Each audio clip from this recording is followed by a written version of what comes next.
Hi అండి, నమస్తే. Welcome to Lakshmi's cooking. ఈరోజు నేను టేస్టీగా సింపుల్ ప్రాసెస్లో చికెన్ పలావ్ని ఎలా తయారు చేయాలో చూపిస్తున్నానండి. చాలా కమ్మగా, చాలా బాగుంటుంది, చాలా ఈజీ కూడా. మరి చికెన్ పలావ్ని ఎలా తయారు చేయాలో ఇప్పుడు చూద్దాం. ఇక్కడ నేను 1 kg చికెన్తో పలావ్ తయారు చేస్తున్నానండి. ముందుగా పలావ్ కోసం బిర్యానీ పాట్ని స్టవ్ మీద పెట్టేసుకొని సరిపడినంత ఆయిల్ వేసుకోవాలి. ఆయిల్ వేడయ్యాక చెక్క, లవంగాలు, యాలకులు వేసుకొని 1 నిమిషం పాటు ఫ్రై చేసుకోవాలి.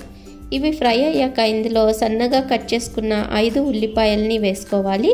అలాగే ఒక 10 వరకు పచ్చిమిర్చిని కూడా వేసుకొని ఉల్లిపాయలు దోరగా వేగేంత వరకు బాగా వేయించుకోవాలి. ఉల్లిపాయలు ఎంత ఎక్కువ వేసుకుంటే అంత టేస్టీగా ఉంటుందండి. కాకపోతే బాగా బ్రౌన్గా వేయించుకోవాలి, అప్పుడే టేస్ట్ బాగుంటుంది. చూడండి, ఇలా బాగా వేగిపోయాయి కదా ఉల్లిపాయలు. ఇప్పుడు ఈ చికెన్ పలావ్ అనేది మంచి రంగులోకి రావాలంటే ఈ స్టేజ్లోని కారం యాడ్ చేసుకోవాలి. ఇక్కడ నేను 2 టీ స్పూన్స్ కారం యాడ్ చేసుకొని ఒకసారి మిక్స్ చేసుకుంటున్నాను. చూడండి, మంచి కలర్లోకి వచ్చింది కదా. ఇలా ఈ స్టేజ్లో యాడ్ చేసుకోవడం వల్ల పలావ్ అనేది బాగా కలర్గా వస్తుంది. అలాగే ఇక్కడ ఒక 3 టేబుల్ స్పూన్స్ వరకు ఫ్రెష్గా దంచిన అల్లం వెల్లుల్లి పేస్ట్ని కూడా వేసుకొని పచ్చివాసన పోయేంత వరకు బాగా కలుపుకోవాలి. ఇది ఇలా కలుపుకున్నాక ఇందులోకి కట్ చేసుకున్న పుదీనా అలాగే కొత్తిమీరను కూడా ఈ స్టేజ్లో యాడ్ చేసుకోవాలి. మంచి సువాసనగా ఉంటుంది. ఇలా అంతా మిక్స్ చేసుకున్నాక ఇందులోకి కట్ చేసుకున్న ఒక 3 టొమాటోల్ని యాడ్ చేసుకుందాం. మీడియం సైజ్ టొమాటోలు వేసుకోవాలి. అలాగే ఈ టొమాటోలు తొందరగా మగ్గాలంటే కొద్దిగా ఉప్పుని కూడా వేసుకోవాలి. నేను పలావ్కి సరిపడినంత ఉప్పు ఇప్పుడే వేసేసుకుంటున్నాను. ఇప్పుడు దీని మీద మూత పెట్టుకొని ఒక 5 నిమిషాలు మగ్గనివ్వాలి. మూత పెడితే టొమాటోలు తొందరగా మగ్గిపోతాయి. ఇందులోకి కొంచెం గరం మసాలాను వేసుకుంటున్నాను. ఒక 3 స్పూన్స్ వేసుకుంటున్నాను. ఈ గరం మసాలా ఏంటంటే చెక్క, లవంగాలు, యాలకులు 3 కూడా సమానంగా తీసుకొని మిక్సీ జార్లో వేసి ఇలా పౌడర్లా చేసుకోవాలి. అలాగే ఇక్కడ 1 kg చికెన్ని కూడా తీసుకొని బాగా శుభ్రంగా కడిగేసి పెట్టుకున్నాను. ఆ చికెన్ని ఇందులోకి వేసుకొని మొత్తం అంతా కూడా మిక్స్ చేసుకొని ఒక 2 మినిట్స్ పాటు ఇలా ఆయిల్లో ఫ్రై చేసుకోవాలి. తర్వాత దీని మీద మూత పెట్టేసుకొని ఒక 5 నిమిషాల పాటు మీడియం ఫ్లేమ్లో ఉడకనివ్వాలి. 5 నిమిషాల తర్వాత మూత తీసుకొని ఇప్పుడు ఇందులోకి వాటర్ని యాడ్ చేసుకోవాలి. చికెన్ ఒక 60% వరకు కుక్ అయి ఉంటుందండి. ఇప్పుడు దీంట్లోకి ముక్కలు మునిగే వరకు వాటర్ యాడ్ చేసుకోవాలి. అలాగే ఒక 2 నిమ్మకాయల నుంచి తీసిన నిమ్మకాయ రసాన్ని కూడా వేసుకొని మొత్తం అంతా కూడా ఒకసారి మిక్స్ చేసేసుకొని ఉప్పు, కారం, పులుపు అన్నీ సరిపోయేలేదో చూసుకోవాలి.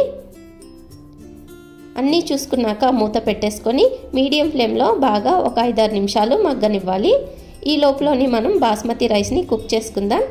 బాస్మతి రైస్ కుక్ చేసుకోవడం కోసం ఇక్కడ నేను వాటర్ని వేడి చేసుకుంటున్నాను.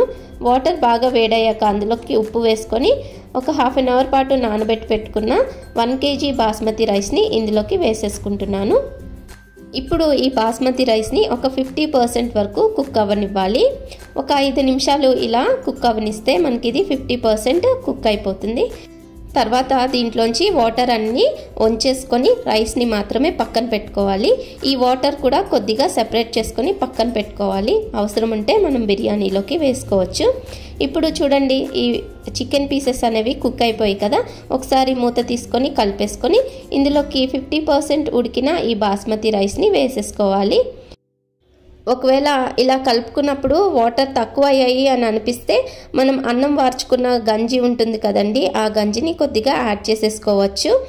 వాటర్ తక్కువైతే యాడ్ చేసుకోవచ్చండి, ఎక్కువైతే ఏం చేయలేము. కాబట్టి చూసుకొని యాడ్ చేసుకోవాలి. ఈ ప్రాసెస్ అంతా ఎందుకు, మాకు కష్టంగా ఉంది అని అనుకుంటే 1 గ్లాస్ రైస్కి 1.5 గ్లాస్ వాటర్ వేసుకొని కూడా చేసుకోవచ్చు. ఇప్పుడు మూత పెట్టేసుకొని ఒక 5 నిమిషాలు హై ఫ్లేమ్లో ఉడకనివ్వాలి. 5 నిమిషాల తర్వాత మూత తీసుకొని మొత్తం అంతా కూడా బాగా మిక్స్ చేసేసుకోవాలి. బాస్మతి రైస్ కదా, విరిగిపోకుండా జాగ్రత్తగా మిక్స్ చేసుకోవాలి. ఇప్పుడు మిక్స్ చేసుకొని మళ్ళీ మూత పెట్టేసి ఒక 5 నిమిషాలు సిమ్లో పెట్టుకొని దీన్ని ఉడకనిద్దాం. వాటర్ అంతా ఇంకిపోయి రైస్ బాగా కుక్ అవుతుంది. చూడండి, ఇలా కుక్ అయింది కదా. ఇప్పుడు ఇందులోకి 1 టీ స్పూన్ వరకు నెయ్యిని వేసేసుకొని మూత పెట్టేసుకొని ఒక 5 నిమిషాల తర్వాత సర్వ్ చేసుకుంటే వేడివేడిగా టేస్టీగా చికెన్ పలావ్ తయారైపోతుందండి. ఎప్పుడు దమ్ బిర్యానీయే కాకుండా ఒకసారి ఈ స్టైల్లో కూడా చేసి చూడండి. చాలా టేస్టీగా ఉంటుంది. మరి నేను చేసిన ఈ చికెన్ పలావ్ రెసిపీ మీ అందరికీ కనుక నచ్చితే తప్పకుండా లైక్, షేర్, కామెంట్ చేసి నా ఛానల్ని సబ్స్క్రైబ్ చేసుకోండి. Thanks for watching.